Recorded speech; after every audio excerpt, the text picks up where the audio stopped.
because it's not necessarily obvious in the presentation we're going to be doing today, because they're kind of in a variety. You may find them in a variety of different locations. So the first thing we want to talk about is the cross-departmental internal communications meeting. And this is one of the things that Kim had on the list of things to jumpstart your planning that she had when she put that list up there. Tasha specifically asked us to share this template with you. This is a suggested guide to help get departments talking and working together. It was really critical to really the beginning of these communications plans for all the stations who put them together. If you kind of can look at this, you'll see it's got information about not only what is the Ready to Learn grant and what are the early education programs that you're doing and what are the other early education programs that you're doing, but it also delves into a lot of very detailed information that involves a lot of different departments, and that's you know, very, very important to get to generate a lot of great discussion. And it's great discussion really that I think a lot of times stations never take the time to have with each other at any level about any subject, not whether it's education or not. So we delve into things like, what's the existing political landscape like? What's the existing fundraising landscape like? What's your local media landscape like? And, you know, what about your partnerships? Because all of these things, as Kim had talked about, your communications in your education program, you really can't be done in a vacuum. It really needs to involve everyone at the station to be effective. It just can't stand on its own. It's got to involve all these other elements. Then can I hop in and ask everyone a question? Yes. One of the things, when we did this, it was the first time that I kind of had an excuse to meet with our general manager, our director of content, our director of development, really all of our department heads and have them talking about education. Do you all have anything like that already that you've been doing? Because it was a great way for me to be like, hey, we're out here. And also we meet regularly now. I wouldn't say regularly, but at least annually about this. And we're a lot more interconnected because we have adhered to a plan like this. So I'm just wondering what other station education folks are able to, how you are meeting with your senior staff. We meet with senior staff, and that's partly because we don't really have a plan and we're trying to figure one out. And, you know, with me as a department of a half a person, you know, we want to make the impact, but, you know, I keep saying until you get another person who actually knows what they're doing, we just kind of piecemeal things together, and we're trying to develop a plan, but we just don't even know how to start, where to go, you know, how to get the resources we need to accomplish it. Well, I'm like so excited that Cersei's here with us. We can help you a little bit with that. We're hoping we can help you a little bit with that today. So anybody else? So one of the things that why I thought this was in a way perfect timing, despite this period of isolation, despite the fact that we can't do this in person, and the thing we wanted to point out about this is that this meeting lays critical groundwork for a comprehensive communications plan. It's really unbelievable how much information comes out of a meeting like this. Now, the bad news about this meeting, and as you can see, you know, we're talking about like key people from all of these different departments, including the top management at the station. You know, the bad news about it is that, of course, Tasha and WFSU, they were required to do it. It was a grant requirement that they have this meeting. We actually put it into the grant deliverables that this meeting happen. So, you know, that's the bad news is, of course, they had to do it. So, you know, but the good news is that with the incredible education work you all have been doing over the last several months, you know, your internal and external value and visibility has really never been higher. And so this really might be an ideal time to try and make this kind of a meeting happen, even if there isn't a grant mandate, because your visibility level at the station and in the community really, at least from all the stations we've been talking to, is as high as it has ever been, just because of the amazing work that you've been doing over the last several months. So that's why, in a way, it might be a great time to try to make this happen. Unfortunately, at the moment, you can't make it happen in person. And I have to say there's something about having this meeting happen face to face, but it's still a meeting that's well worth having, whether it's over Zoom or in person. And we would highly recommend that you try to make this kind of a meeting happen. And by the way, when I go back to this, there's very detailed questions. This template right here, this is the facilitator's version. There's actually a very pared down version that's for the attendees. The facilitator, we literally kind of walk you through, pretty much question by question, some of the things that you may want to be talking about. The attendees get a much scaled down version of this. Once you've held this great meeting, then the next step is to develop your strategic communications plan, and we can help you with that as well. We've developed a template that can help guide you. And if you do have a communications person and they have a way they like to do communications plans, that's fine. We're not, we're not wedded to this particular format. We just wanted to put something together so stations had something to work with, knowing that sometimes when people hear communications plan, they think, I'm going to write a press release and I'm going to do a social media post. And we want to make sure people understand when we're talking about a communications plan, we're talking about a plan that really involves, this should involve really how education impacts on development, and how it involves, partnerships, and how it involves working with your educators. And, it's not just doing media relations and a social media post. So that's one of the reasons why we wanted to do our template, to make sure stations understood.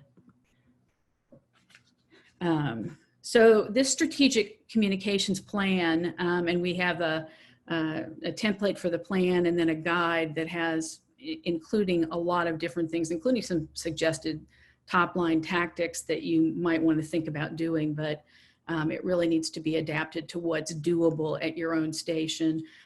This plan can help guide you on how to get the word out about the early education work you're doing, and really any education work that you're doing, how to position your station as an education leader in your community, and how the station can use this great work that you're doing to support your development and fundraising efforts, your community relations, and to develop new partnerships.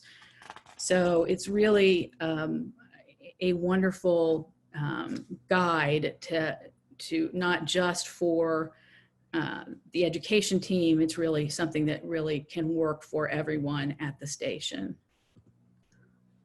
So then we wanted to move away from the templates and just talk about some of the other resources.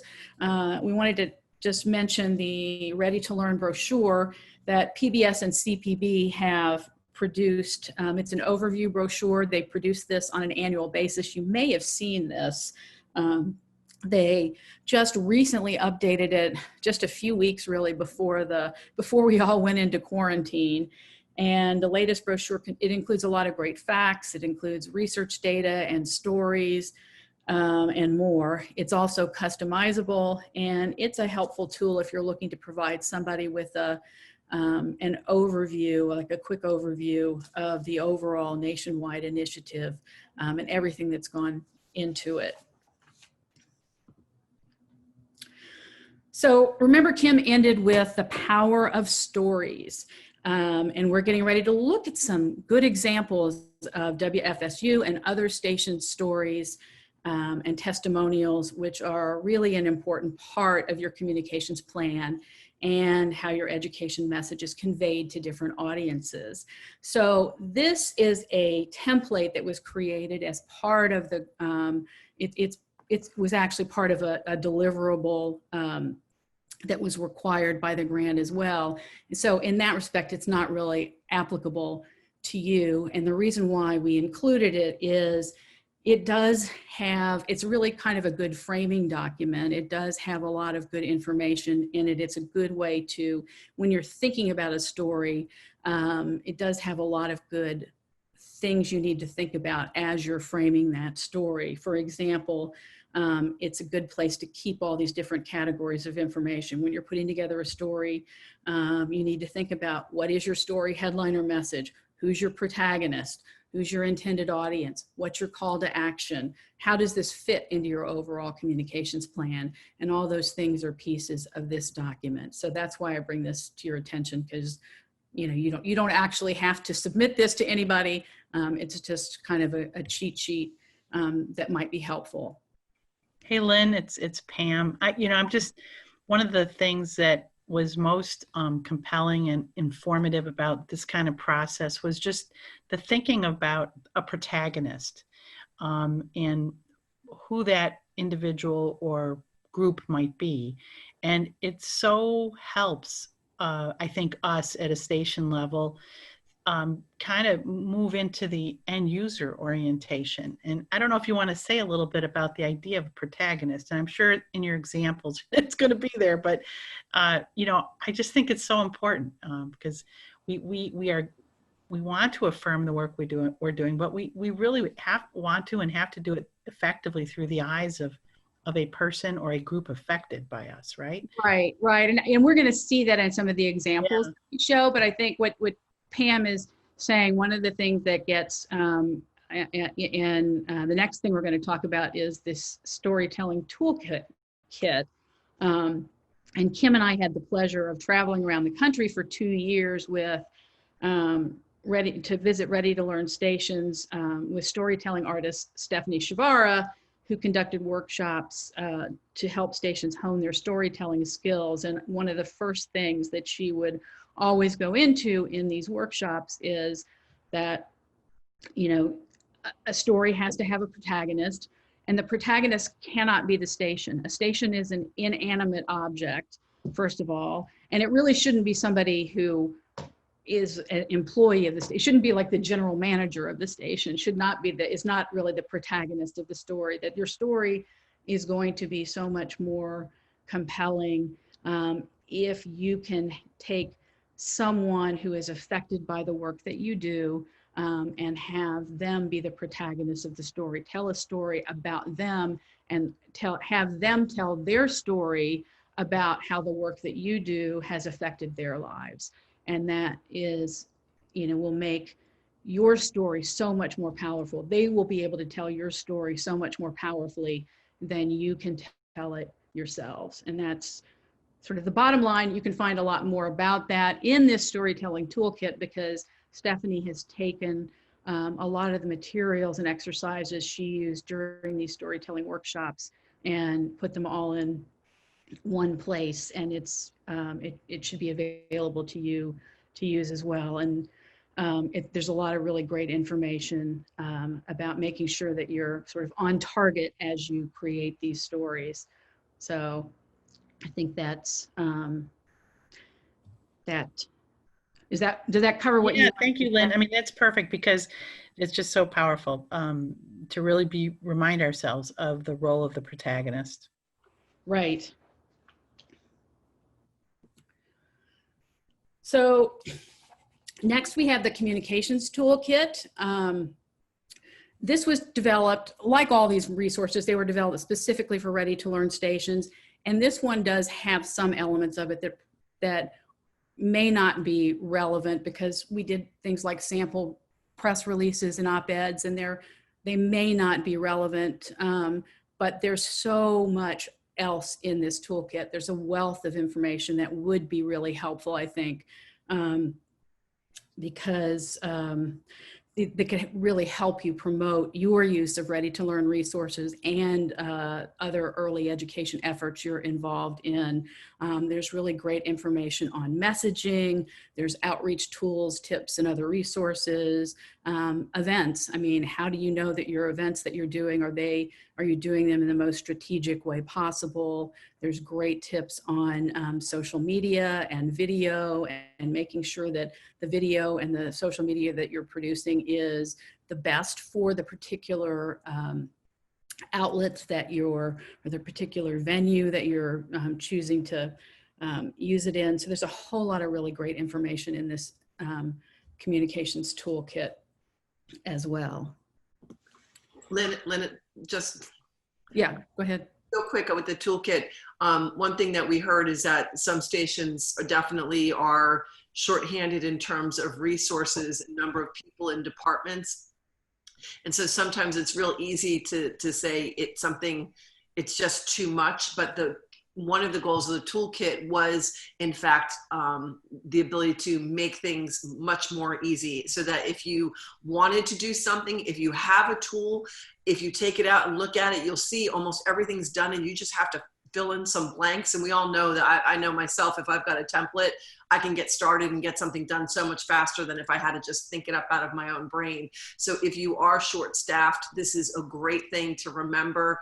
I know I said to Lynn when we were preparing for this, I'm like, I have literally behind my desk, I have a shelf full of like old toolkits and things like that.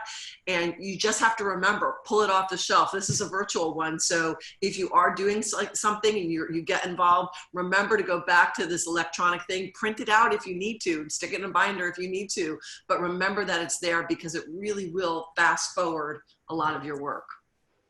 I want to hop in and share too. There were so many great ideas in there that empowered me and our education team, because we're small too.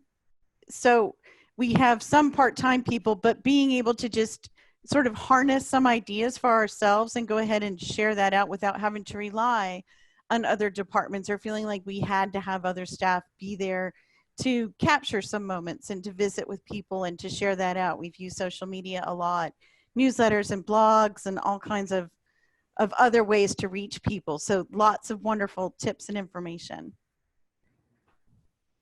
Great. So coming soon, we don't have it for you yet, but we're working on a ready to learn research overview document.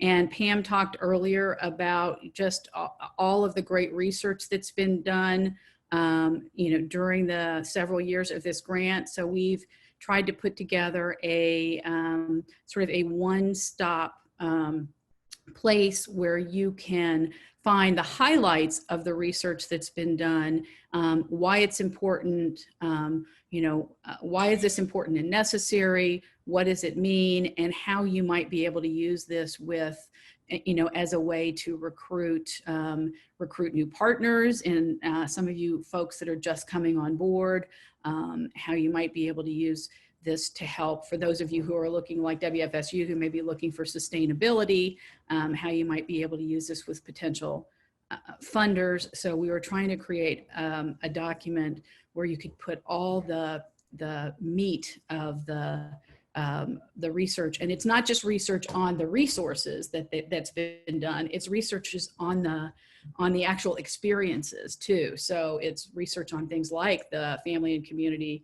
learning workshops and the camps that have been done as well, to show the effectiveness of those. So I think hopefully will be a really great resource for stations as well. Before we showcase some of the amazing work that WFSU and some other Ready to Learn stations have done and how they're communicating that, we wanted to start first with another communications company that's not in public television, and take a look at a video that they have done. It's for a public service initiative they are involved in. They actually do a tremendous amount of work with the Boys and Girls Club. I actually looked it up online. This actually is a video that's on their website. The information on the website was several years old, but they say they've committed $250 million over 18 years in supporting this initiative. So and it is a good, really good, company that does do a lot of corporate philanthropy. It's probably that Kim and I both came out of the cable industry, and Cox is really one of the best companies that operates in the cable industry. So we wanted to just share this with you. And while I share this with you, I wanted you to keep in mind a couple of questions. Oh, hopefully you can't see that. My husband's printing and the printer's out of paper. So it shows up on my screen. Just pay attention to this and jot down a couple of questions. So what did they do well in this video, and what might you have done differently? Keeping in mind just kind of what we were just talking about with Pam moments ago.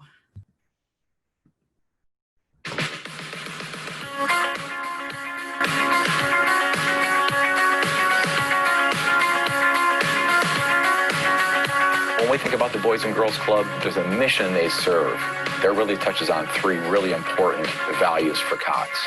And that's around kids, it's around education, and it's around supporting your community.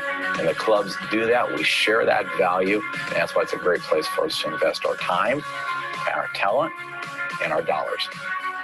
In today's digital world, young people need access to technology in order to thrive.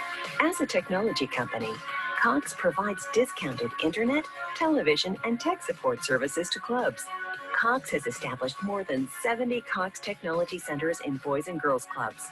These centers allow Boys and Girls Club members in underserved communities to bridge the digital divide with computer and internet access that they lack at home.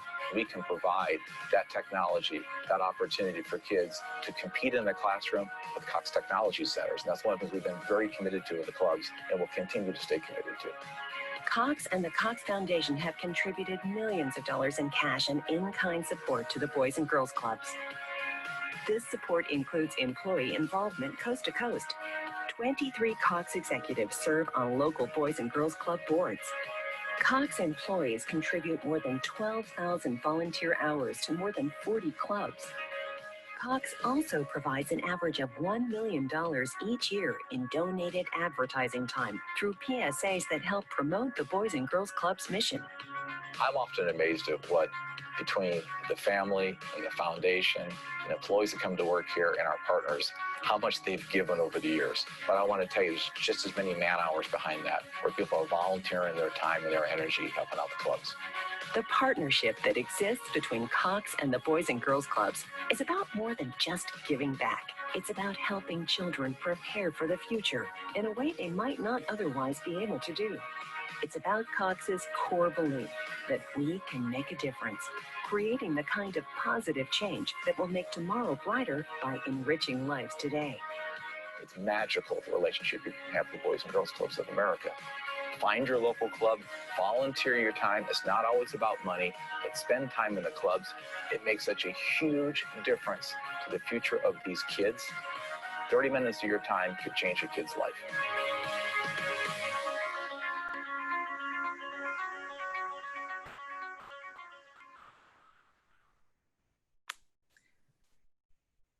Okay, going back to the questions. So what did they do well in this video, and what might you have done differently? I think they spent too much time telling us and not showing us. And mainly, I think they gave good information from the president, but there was no emotion to it, no heartstring, because he's just telling us. But to show us would be to talk to some of the kids or the parents. So it was kind of superficial, not emotional. Yeah. Anybody else? They were really like patting themselves on the back there, which is like, yeah, you guys are doing great things, but what is the difference that it's making from, like Cersei was saying, from the eyes of these kids and their families? Yeah, it's interesting because when I looked at their website, they have a quote from like a senior vice president of the Boys and Girls Club on their website, but you know, like, why didn't they interview somebody? You know, in the video, it's just, I just found that interesting. So, all right, well, let's move on because we got lots. Whoops, sorry. Now let's take a look at WFSU's education overview video, and this highlights all the different ways that the education team is at work in the community.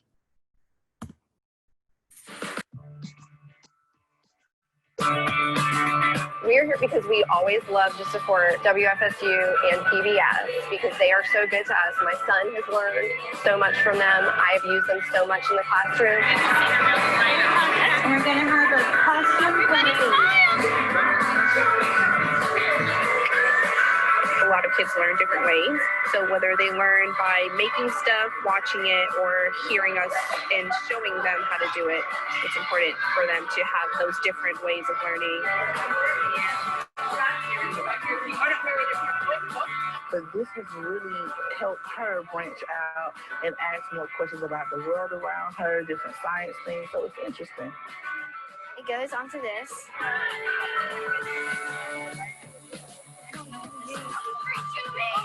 The EdCamp model at first glance is very different from your traditional conference. It's all conversation. You are keeping the discussion moving. They get to build a sense of community and realize that other teachers right here on the ground are experiencing the same things that they're experiencing.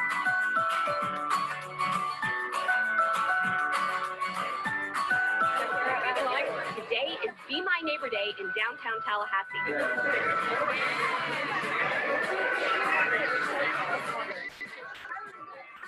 Every year, we host the Summer Challenge Kickoff, which is a big event where we bring families out to pick up all the materials they need to have a super fun, super hands-on educational summer break.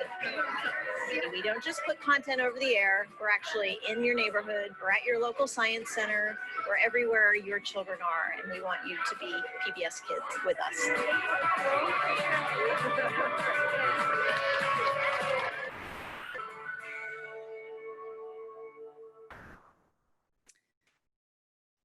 All right, so how is this video different from the Cox video? I mean, aside from the fact that WFSU is talking about multiple initiatives versus the one initiative that Cox was focusing on.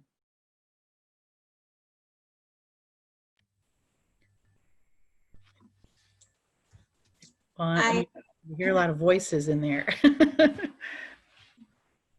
I think it was full of action, and it definitely, I loved the interviews in between, and it kept you busy, and there was live activity, and they really showed that they were actively involved in the community and had multiple things. They talked to the right people, the people receiving the service. Right. Tim was there to kind of give that, and that's good because that creates authority. It's like, sorry, I think of this as a framework because I taught persuasive writing for freshmen and sophomores in college, and you know, all the ways to be persuasive. You have to have that emotional touch. You have to show authority. You have to show, not tell. You have to talk to the people who are directly affected. So it was, therefore, it was much more persuasive because it had those things. Yeah, I mean, the same, and also the same principles that Kim talked about in being clear on your objectives really should apply to your videos as well. You can use those same guiding principles and filtering questions from the objectives to guide your creation of your video and your other communications materials, like your social media posts and your blog posts and e-blast articles. So to me, WFSU's message comes across strongly and clearly in this piece. I mean, it literally, Kim subs it up at the end. She just, you know, really wraps it up neatly in a bow at the end of the piece. So I just think it's a beautiful piece myself.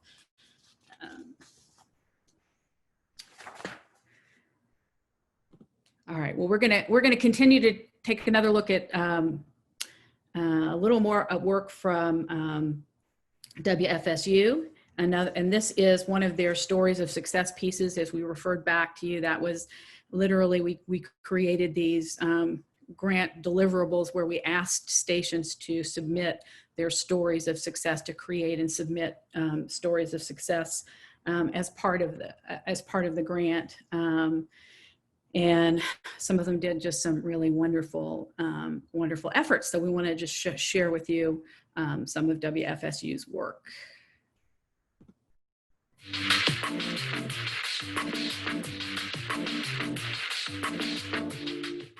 My name is Sydney Mines, and I'm a TFLA intern working with WFSU.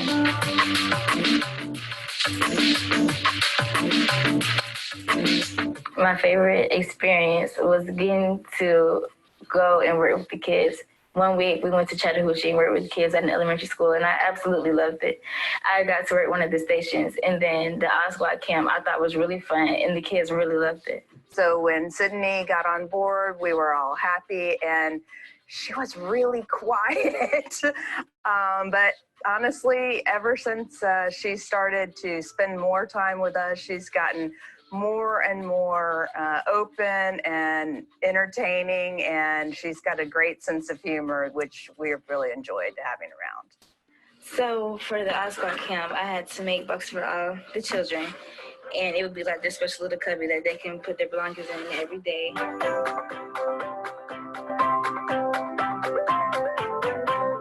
Most of the kids enjoyed it and loved their boxes, and we're so excited to show it to their parents. So I feel really, really great about it.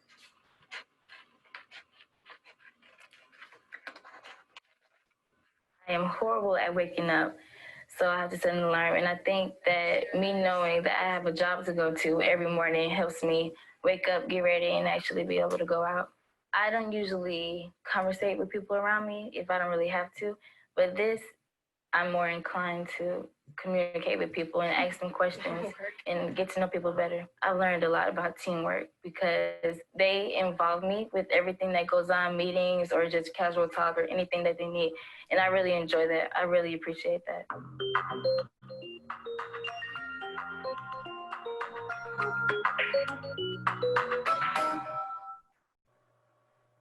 So what do you think worked well about this video, and what did you like about this video?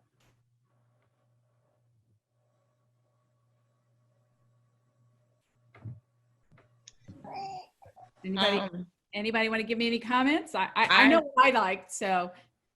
I'm sorry, this is Rashana. I like the fact that it involved a person that, like we've already stated, that the person that's talking is not directly the station, but somebody that is a part of the environment. And I know that with my work with the with WFSU, a lot of teachers kind of hear me out a lot more, and they seek me because they're like, hey, yeah, you're in the classroom with us and you're offering that information to us. And so hearing her her testimony as to the benefit of the program and going into these places is a lot. It holds a lot more weight than just saying, oh, this is what I do for a living. And I go these places all the time, but being immersed in it and speaking from a different point of view helps to the logic behind it.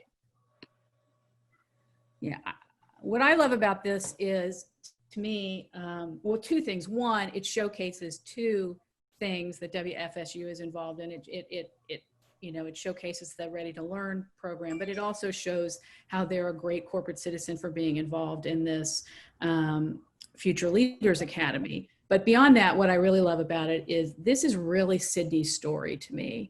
This is not just Sydney giving a testimonial about how wonderful the Ready to Learn program is. This is a story about her. And to me, that's really shines through.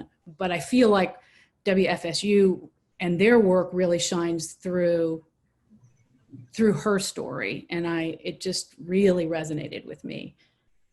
Lynn, our Kim has her hand up. Yes. Yeah.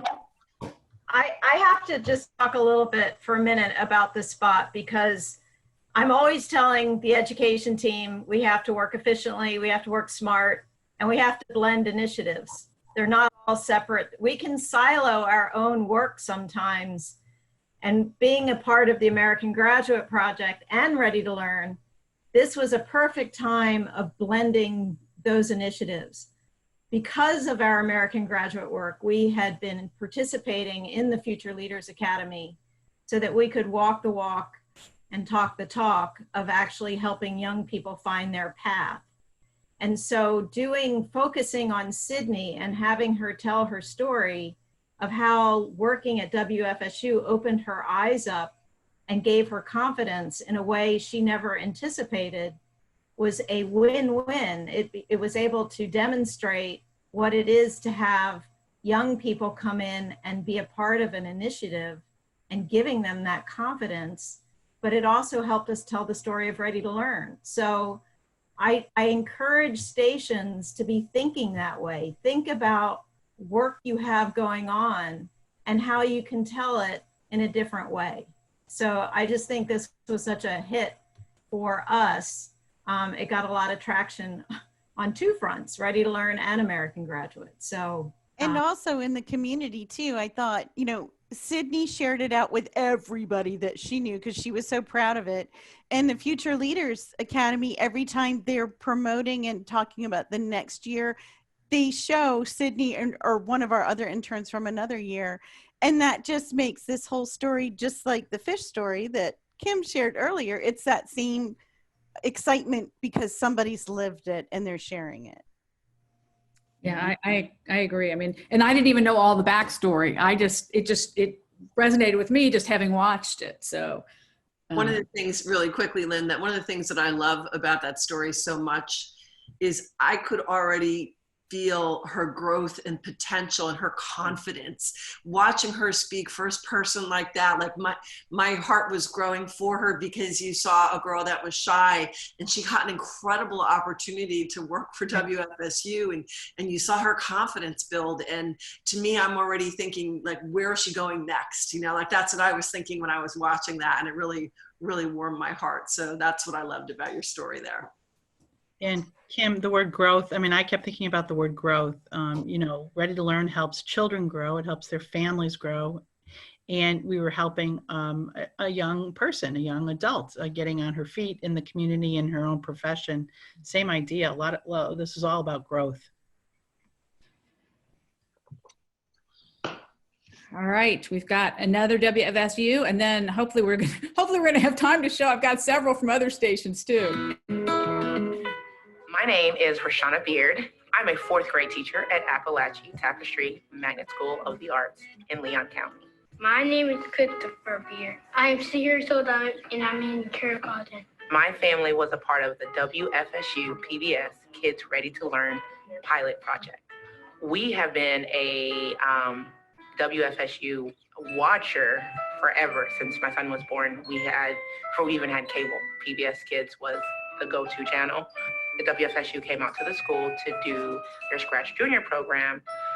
It was for kindergarten through third grade, but since I was a teacher, they let me scoot my preschooler in there, and he has enjoyed it since then.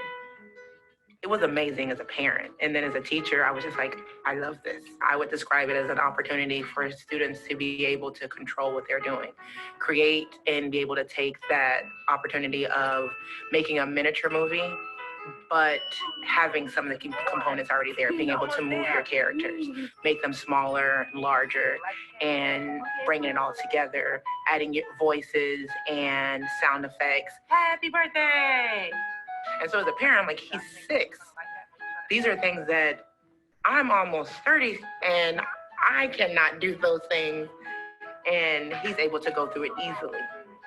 As a teacher, I see it as an opportunity to expound upon a learning opportunity. If you were watching an episode of Word Girl and you wanted an alternative ending, you were able to create that. One of the projects that we did with WFSU's team that came out with us, they gave us a story, a scenario, and we had to create a link to show how we would solve the problem. And everybody's solution was different, but we all had our own Scratch Junior tablets. Seeing my kindergartner take it and run and say, okay, this, what can I do as a teacher that make my students feel as though they are doing something for fun, but they're actually taking ownership of their learning process. And so I was like, I need you guys to remote drop the Scratch Junior app to all the iPads, not just mine, but for the whole school, because I also use it with my after school kids, and my second graders have access to being able to expound on what they're doing. Tell me about your day using these, drawing a picture and going further into detail with that. With my school being a Title I school, there are a lot of students who may say, oh, I like computers, I like playing video games, but not knowing the behind the scenes of a video game. And having them come out and putting me in perspective of knowing about that, I'm able to touch more students. And then my students see Chris doing it every day when he comes in, and they're like, Miss Beard, I want to do that too. Is that just for your son because he's your son? I'm like, no, it's available to you as well. And so we're reaching more students who we never know the next great engineer that may be in our classroom and untapped potential. And with WFSU coming in and bringing those programs, especially to the Title I schools, we are reaching more students and exposing them to a great ability. This WFSU and Me story is powered by a PBS Ready to Learn initiative. So I understand the star of our spot. I think I heard her on here. I think we have, is Roshana on this? Did I hear her name called? Because Yeah, I know she's on here. I don't know if I know she had her little one with her too, but. Okay, because I was going to say, I was going to say you were going to be introduced to. I am here. Christopher and his siblings are driving me. Sorry. Because I knew she was going to be on the agenda later on in the week, but I didn't know she was going to be here. Wow, So, that's incredible. I have to say that's just an incredible piece, and you know, to have you talking as a parent and a teacher is just so powerful. Yeah, really. That's the thing I love about this one too. Wow, it's a wow. I have chills. I have chills just thinking about what you expressed and how you captured your impressions of all of this material and resource and the opportunities it gave your child, as well as how you kind of took it and ran with it with respect to your classroom. It's really thrilling to hear that and see that. Totally impressive. I could have listened to you for hours. So does anybody else want to say anything? But because you all are going to get to listen to Roshana later on in the week. So if not, we're going to go ahead and move on and look at some things for some other stations that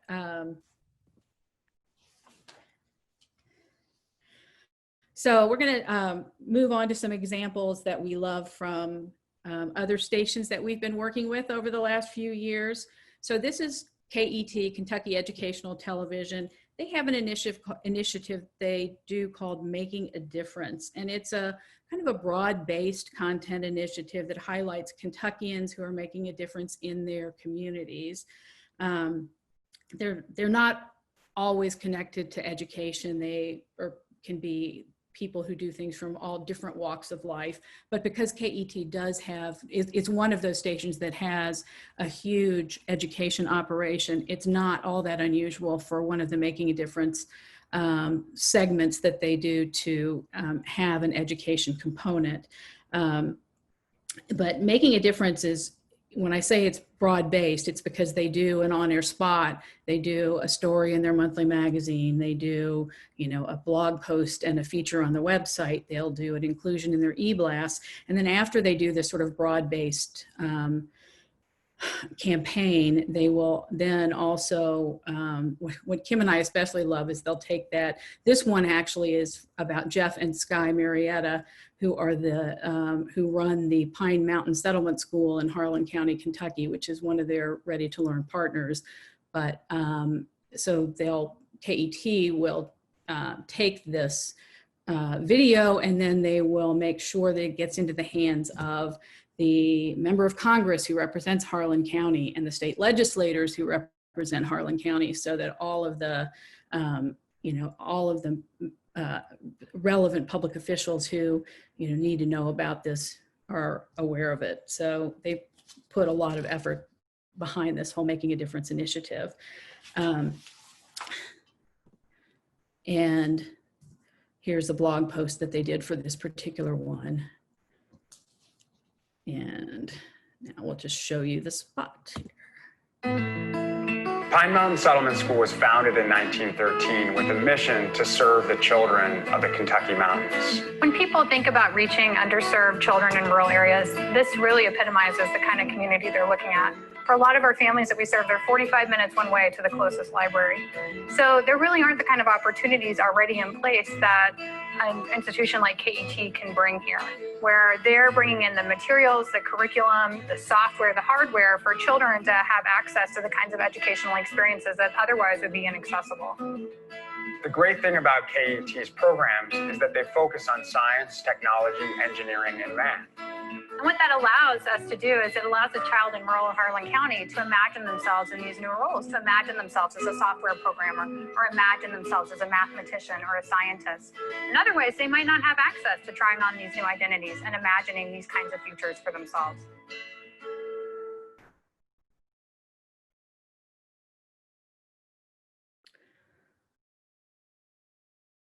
So,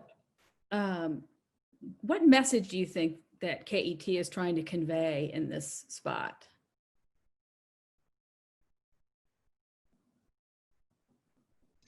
Misty says hope in the chat. Oh, good. I'm glad you're watching the chat because for some reason I can't. That's okay. That's what I'm here for today. I can't see anything on this particular page for some reason. Yeah, I think that's right. And I think also it's the kind of the unique service that they provide, because no one else, there's really nobody else that can provide this kind of unique role that they provide to bring these kinds of resources into these areas. And note that this spot, some of the other spots we're going to look at, most of them are around 2 minutes long. Some of them are a little longer. This one is 1 minute. And I think that's partly because this one actually is an on-air spot. I mean, they repurpose it in other ways, but they make it a minute. So, you know, it's shorter and more compact than a lot of the other kinds of video that you're going to be seeing, because they do use it on air. But I do think they do these very effectively. I also think it was about introducing, right? Exposure to ideas and opportunities, right? Right. I'm sure the child had exposure. Right. And, you know, if you know anything about this part of the state, which if you're from Kentucky, and I am, you know, it is a part of the state that is remote. It doesn't, kids here do not have access to, you know, much opportunity if you've, what am I trying? Well, they may not be seeing role models or different types of work or jobs, and so. Yeah, employment there is very limited. There are not a lot of jobs there. They certainly aren't seeing a lot of scientists or, you know, other kinds of jobs. They're basically, used to be coal mining and pretty much nothing else. And I'm not even sure there's much of coal mining left there anymore. I was thinking it was like a limited background knowledge to what's actually happening in, you know, in other parts of the country, or that other children have access to. So it's a different, yeah, I would say a general isolation, and that itself is a form of ignorance. So getting the opportunity to be exposed is an incredible opportunity, and to me signifies hope. Yeah. You know, literally, this station is giving these children the opportunity to think of possibilities that frankly didn't exist in isolation previously. Yeah. That's what I saw, which is remarkable.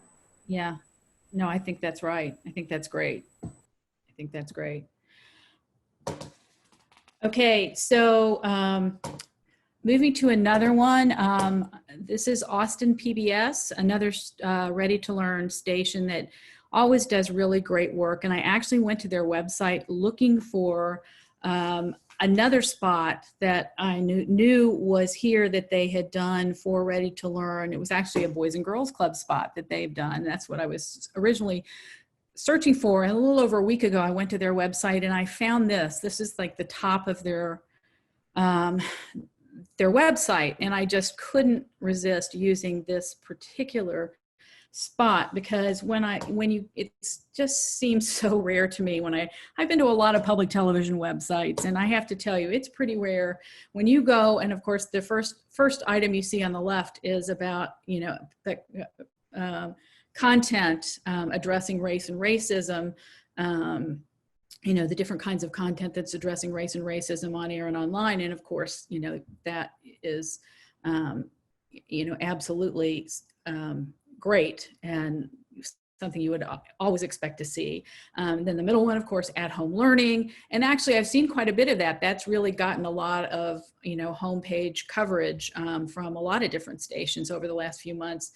Ergo, the comment I made about how much visibility you guys have been having over the last few months. And then to the right, it says, meet Mr. Martinez. And that basically is an enthusiastic endorsement of Austin PBS's education program and team from the parent support specialist at a partner elementary school that they work with. So it was just amazing to me that you have 3 items at the top of the web page and 2 of them are education items. I have to say that was a first for me. So I thought I really need to use Mr. Martinez in this. And you go through and they have a blog, a blog article as well as the video, which I'm going to show you momentarily. I'm Departmental Martinez, and I'm the parent support specialist for Woodin Elementary. I've been here at this campus for 20 years, 27 with the district. Austin PBS is a great partnership because it really gets the parents excited about exploring new ideas and how to support their kids at home. And one of the things that I like about PBS is that they come and talk to you to see what the needs are. One of the biggest things is the reading comprehension thing at all campuses. And even though a lot of parents, well, my child knows how to read, I said, which is great, but the problem is, the comprehension part. And that's where, PBS has been very supportive, coming up with ideas, talking to Marion about this. How can we improve on that? How can we engage the parents more in understanding what comprehension means? One of our things as parent support specialists that, we're trying to engage parents and empower them with the tools that they need to implement this at home.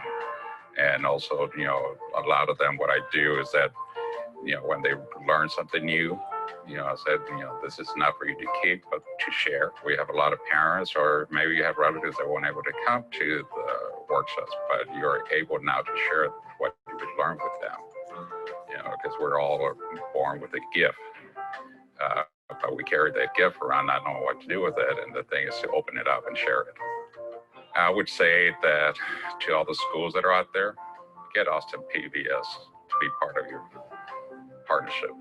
It is a very successful program, and the people that do the presentations are great, and the tools that are given to the parents are fantastic.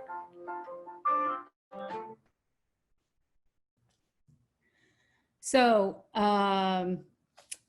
what audience do you think this video is designed to reach?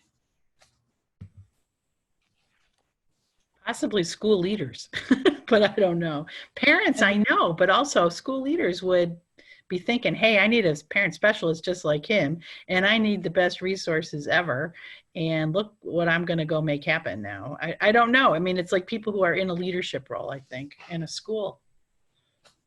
Well, the reason why I asked that question is because one thing I know about Austin PBS is they have, one of the things Kim put on her jumpstart list is creating a cross-departmental team to work together on how to leverage your education, your education and communications efforts. And that's exactly what they have at Austin PBS. Coming out of the regional storytelling workshop that they attended several years ago, it was one of the first, I think it may have been the first thing that I ever attended when I started working on this project. They actually, PBS held this storytelling workshop, and they invited people from development and from production and from marketing and communications and education to all come. And at one point in the project, they had people from the same station sit together and talk. And they realized it was kind of like the first time they'd ever really done that as a team, to talk about education collectively as that kind of a group. And they, at that point, decided to create this, group to keep going. And they have. And so they work together to figure out how can we use these kinds of, how can we use these kinds of videos? How can we use these kinds of efforts to, to help? So when we produce a spot on education, they make sure that it works for development, and that it works for, you know, all these different audiences, that it works for, when he mentioned Miriam, I was talking, I'm sure, about Miriam Mendoza, who does their Ready to Learn and their early childhood programs. But so they have a really great early childhood cross-departmental, or very great, very successful cross-departmental team that works together to make sure that they can leverage across all the different departments these assets that they do. So I'm pretty sure. I actually recall that group. They were fantastic at bonding with each other and listening and learning from each other. And I know your various teams at your stations would do the same. If you all came together and had kind of a rich experience, you know, you're probably really super at helping each other succeed. And you could see this group. Taking root together as like kind of a really cohesive group of people. Right. It was kind of special, I have to say. Yeah, it was, and they've kept it going over the years. Yeah. So now I'm going to move on to really what is maybe my favorite. May I say something, Lynn? Yeah. I just think one of the things that Miriam wanted to make clear, and I think this is probably a subtext of that piece, was it's safe in PBS spaces to use your own language, and it's, you know, effectively a good place to explore that. So all these families that come in with their, you know, language being Spanish, it is totally fine and acceptable and comfortable for them to do that. And I think that's what he was trying to express, and let kind of leadership in schools and also parents know that's okay. Right. That's okay. You should feel comfortable to be in that space. And I know that's something that Miriam is really taking strides to try and create safe spaces with students with, you know, multiple languages. Yeah, that's a great point. That's a really great point. And you're right. She really does excel in that effort, and also making things available to other stations as well to kind of help them along in that too. So that's a really great point. Thank you for bringing that up. And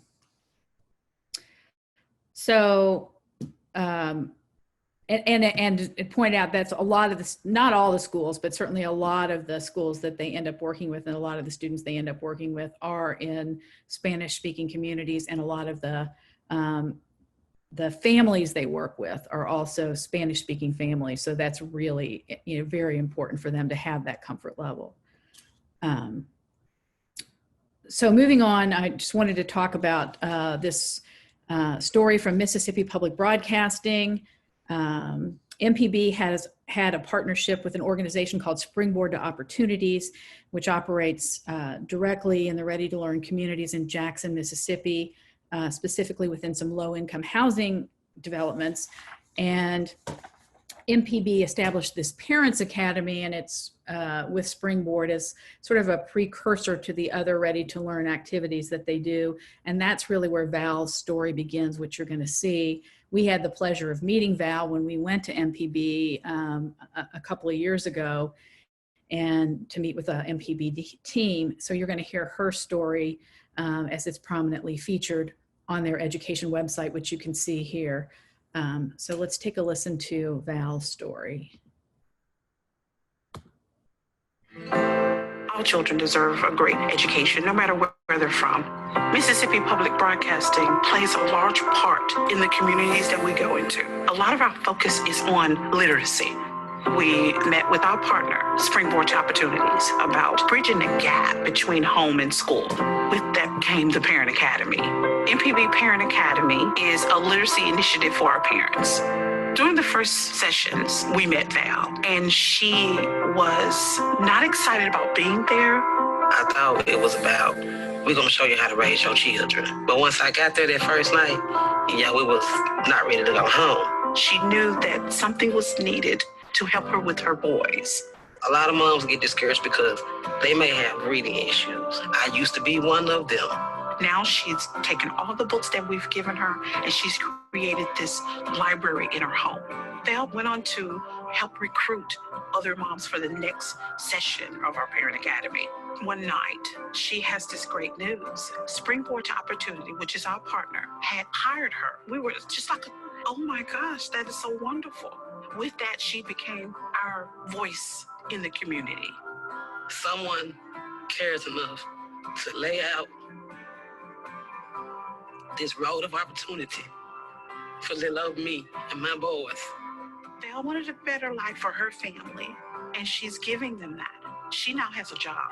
We're proud of the fact that Val is an advocate for Mississippi Public Broadcasting. We love MPB. We love what they do. It's life-changing. It really is.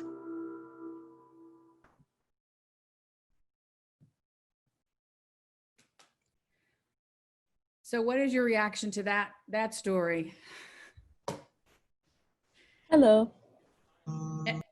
And what do you think makes that story so powerful? Hello. I'm a lover of music, and I think out of all the other testimonials, this one really pulled my heartstrings. One, because of the music, and two, it's similar to Rose's story because she's a parent who is now advocating for the program. But the music, along as the mom talking, how appreciative. Thank you, Mommy. You can tell that she really feels for this program. So that was really nice. And my mom's an educator. So when I see like parents who are in the classroom who, you know, had a fear of other people teaching their kids, you know, not sure where to go, it's nice to see. It's real. So yes, that was my mom. Okay, anybody else? This is Kim. I also think what happened, that transformation of trust, that this mom, she came kind of tentatively thinking once again she's going to be talked at, and instead saw the opportunity to learn, and she felt respected, which then allowed her to trust the process and to allow her children to grow through that process. Watching that arc develop, I think is what made that spot so powerful.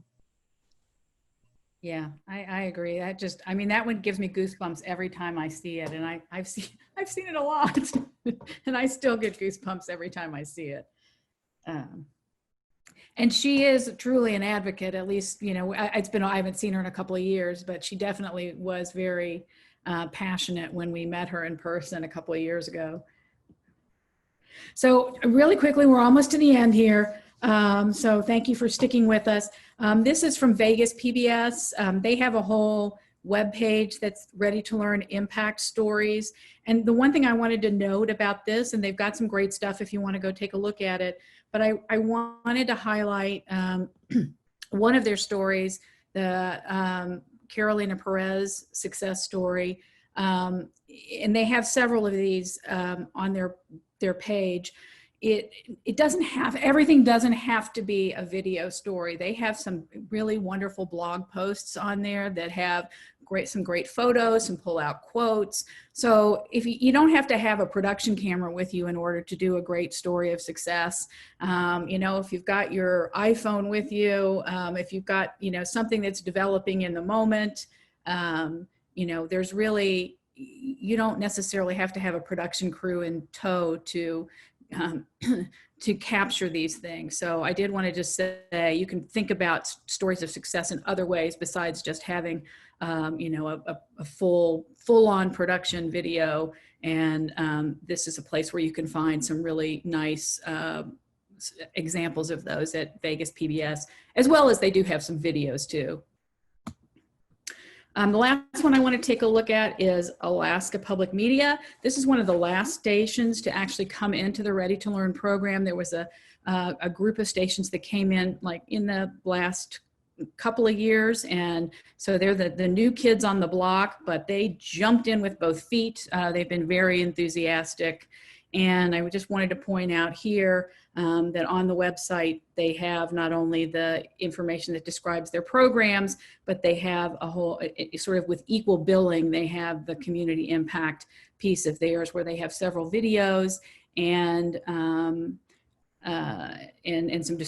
videos. There's some stories of some individual people, as well as some videos about their various camps. The other thing before we take a look at our last video is I just wanted to also say one of the things I love about the Alaska Public Media website is they highlight their community partners. Not, some other stations do this too, but a lot of stations, I don't really see this that much. And I just love how they do this, where they highlight because one of the things we do, and especially in our communications plan, we have a whole section that we suggest, working with your partners and promote and asking your partners to promote you and the work that you're doing together. And one of the ways you can really do that is by making sure that you're promoting your partners as well. So, those are hot links. And then you see that Anchorage Museum logo. It's actually a rotating logo with all the different partners that they have. So I did just want to highlight that because, I really appreciate the way they do their promotion of their Ready to Learn partners on their website. And now we're going to take a look at Tyler's story, because this is kind of the only video that we've seen. And I really, really liked this one about one of the kids who's going to camp, one of the Ready to Learn camps. And let's just take a look at that. We had the opportunity to attend the Ready to Learn camp hosted by the Alaska Public Media. It's really hard sometimes when you're at home and it's break time and you're like, oh, we could just not do anything. It's nice to have something for them to keep their brains active. Tyler is sometimes hesitant about new experiences, and he was not into it. He's like, Mom, I don't want to stay. The second day we go and he got going with the group. Within 5 minutes, I was like, okay, bye. And the third day, he was ready. Mom, we got to go. We have to be on time. We have to be there right when it starts. The tablets. We were using the tablets to learn about science and discovery and how smart you are.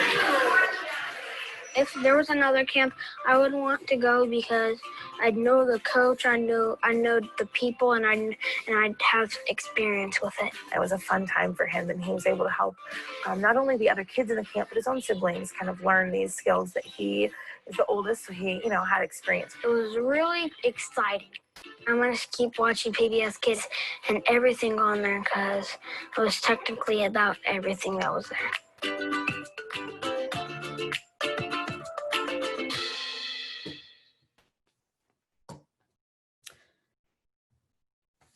So anyway, I just had to show that one because we hadn't really seen much from the kids in these videos, and I thought Tyler and his mother were really just great and genuine, and I just loved their enthusiasm. So I wanted to kind of end with a kid video.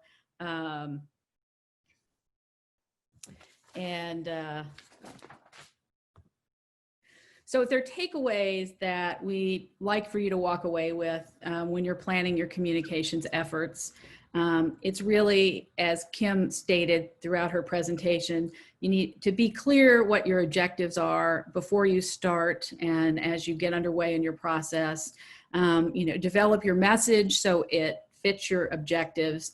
And whenever possible, let the people that you're serving, the partners that you're working with, tell your story and affirm the good work that you're doing. Your message will come through so much more powerfully than when you try to tell that story yourself.